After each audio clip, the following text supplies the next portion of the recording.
Okay, so we're back in session with no action being taken regarding the updates from the city manager. No, number 22. Okay. No action will be taken on the discussion and action of engineering and clarifier issues at the water plant. So that puts us back to item number 11, consider approval of proposal from M.J. Thomas Engineering for professional civil engineering and surveying for Red Oak Drainage Project as recommended by the Stormwater Task Force. Mayor and Council, Stormwater Task Force met last week. I was actually not in the meeting, but I am familiar with the project due to the fact that it's been on their radar for a while. And this is a Red Oak Drainage channel. I believe in your packet you have a couple maps. Basically, if you're familiar with the city, which all of you are, I shouldn't have said that.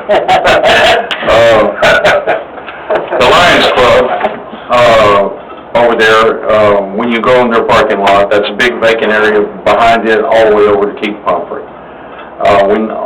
We have had two residents one on Red Oak and one on Keith Pumphrey on the corner that's basically have reported major flooding coming across their properties, and we have identified that what is happening is water's coming off the boulevard, going across the Lions parking lot, then also you have all these other properties up here that's draining through that it's a natural drainage, and it goes into the gentleman's backyard by his shop on Red Oak, kind of goes around his shop after it floods his shop, and then goes between other two homes, completely floods their backyards and builds up before it breaches over and goes between the two houses and then makes its way to Keith Pumphrey.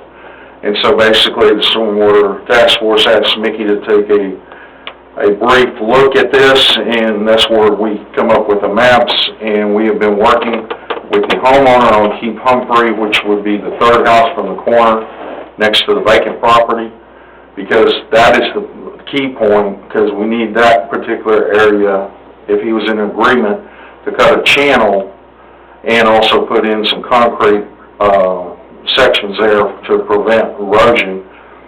And basically he's on board with it. So then we've discussed with some of these other properties, and they want to know more detail about it, and thus Mickey made the presentation at the task force on what that would cost and what that would be presented to you here. And basically this is all in one, is to control the water a little bit better back there, but mostly to mitigate the flooding on the four homes. I think Mickey's online if y'all have any questions for him. Aren't you here, Mickey? Yes, sir, I'm here. Okay.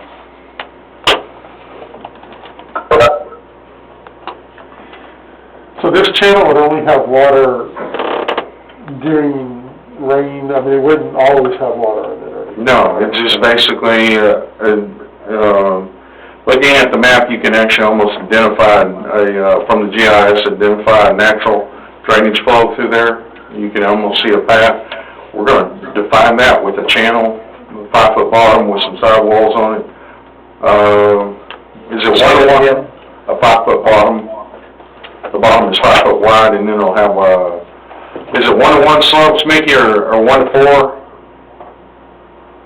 Well, it's going to have, Multiple we slopes. anticipate probably a 5-foot bottom in the channel and 4-to-1 side slopes on the side. And it's an interceptor swell that's basically designed to capture the water that's running into the properties to the south there, and then we're going to divert it and push it back over to Keith Pumphrey Street. So the people at the Lions Club are certainly concerned about how deep will that be in their parking lot, and is it going to be something that they totally lose their parking? Is it going to be so deep that if somebody backed into it that they would? And that's what we can't tell them without the surveyor and doing the elevation. Just off the cuff, looking at it, at the lines, it'll just be a gradual, that's where the inflow would be coming into it. So I don't imagine it being that deep. Now, That's why we talked with the homeowner on Keep Humphrey, that will be the levee. That's gonna be the shallow end, and Keep Humphrey is gonna get deeper as it goes. Yes, sir. And why are they not going both directions? What's that, sir? Starting in the center and kinda making the water go to Red Oak and, Because at the Lions Club to Keep Humphrey, it's it's already a it's a hill. Okay. Okay, what happens at Keep Humphrey? You send in the flow of water down there and... Well, what will happen there is that, in Mickey's design, he'll look at a way with a concrete structure right at the curb and gutter, that he will slow the water a little bit, but it will, come off of there and dump into that curb and gutter system, and it'll run, I believe, to the, it will probably divide there, it may run to the north and to the south. The only other way to alleviate any of this is at the Lions Club, is to redesign their curb and gutter system for the extra water. The event only happens during heavy, large rains, and so they're getting water off the boulevard and redesigning that curb to where it's a higher curb, which they would lose parking. Then that would divert the water down Red Oak automatically. But that doesn't stop the problem, because all the acreage behind would still build water and flood the people. It'd only be cutting a percentage of the water off with that design. Like anything, if you put concrete down, it speeds up the water. And one of We've got grass now. And Mickey, correct me if I'm wrong here, I believe with this proposal, we are doing actual more in-depth look at it versus what you and I drove and you were able to put this conceptual map together. Because you'll have the full survey, you'll have the CFSs and everything, correct? That's correct. We'll put together a full set of engineering plans that will identify what the water surface will be, the extent of it, the size of the easements that are going to be needed, and like I mentioned, the stormwater task force, when we get the water down to Keep Humphrey, we're going to try and figure out a way to turn that water and get it going down the right direction.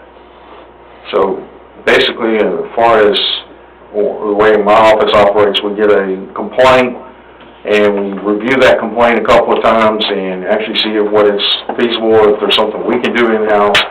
And then that's where I took Mickey out and asked him to give me some kind of concept drawing, keeping the engineering very low, and visiting with the task force, visiting with city management, and also back with the homeowners. And then Mickey made his presentation to the task force, and the task force voted to bring it to you to look at. So we don't anticipate having to buy the easements? Not my understanding, no, sir. My understanding is there's no easement. But I know, we're gonna have to get an easement. We're gonna have to get a construction easement for it. Okay. So that normally means you have to buy it. Well, that's all I'm asking. Not necessarily. The people that are on the Keep Humphrey side are already willing to allow us to. Oh, the people that are, yeah, if you're benefiting from it, okay. Well, this particular resident's not really benefiting, it's his neighbors 2 doors down that will be benefiting. Yeah, so we still have to acquire it, is my point. We don't have a easement back there already. And wouldn't we normally have an easement where properties come together like that? This is not. Don't have utilities. No. I call that water looks like it's gonna flow right into those 2 houses. Yeah, that would be the worst thing. There's more people complaining. And since we changed the flow, we would be the ones responsible. But I guess that's what the engineers do, right? I hope. We hope. So they're making sure. Now, I would recommend that an easement be acquired through those properties back there, which would give the city the right to maintain that. And nobody can go back in and fill it in at a later date. So if you don't have an easement, then you don't have control over it. Yeah. Because otherwise, it's just a construction easement, and then it goes back to the property owner, correct? Correct.